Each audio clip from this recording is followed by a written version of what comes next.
Hi, this is Terry Stevenson of the BuilderAll team, and in this video we're going to learn how to create a website using a blank page template. I'm here on the home page, and as you can see I have a lot of the BuilderAll tools already on my desktop. Don't forget, you can add these tools and remove them as you see fit. And you can also move them around just by clicking and dragging them. So that way, the tool that you're using is easy and accessible to you anytime. I also want to point out, we can enter the Cheetah Builder. That's what we're going to use to build our website, the new builder, Cheetah's drag and drop website builder. And we can open the Cheetah Builder up through this button here. But we can also come to the top menu and hover over the apps, and that opens up the big menu that lists all of the apps that you have available to you. And I find myself, I probably use this more often now because I know where they're located on this big menu. Either way is fine. But for now, I'm going to come over here to the Builders column and click on the Cheetah Builder and open it up here. Now, when you first open up the Cheetah Builder, you won't have websites like I do here in my training site, both published and unpublished.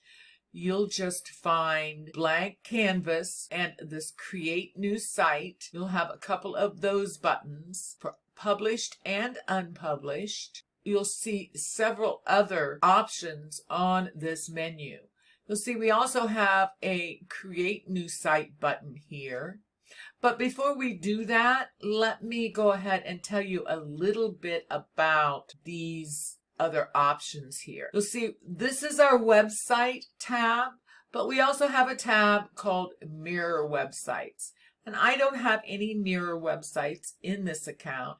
We can talk more about what a mirror website is and how you would use it in another lesson. Just briefly, a mirror website is a website that you build and you interlink with tags so that when you edit them, it can edit them across a population of copies that you have elsewhere on the internet. But like I say, we'll talk more about that. Come back here to website. You'll also see that we have a Create Tag Group button. And this is where you're going to come to create tag groups for your different websites.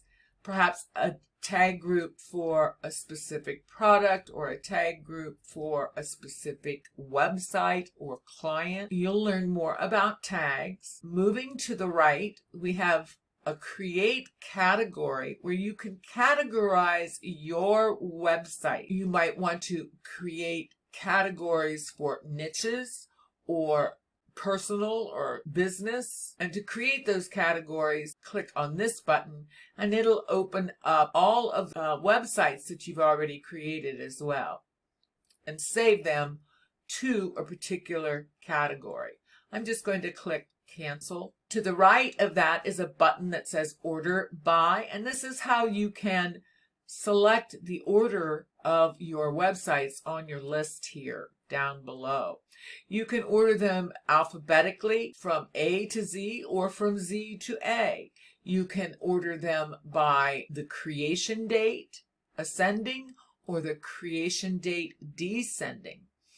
And down here at the bottom of the list is Edition. And when you choose Edition, that will order them according to the last time something was edited on a page. It will be pulled to the top.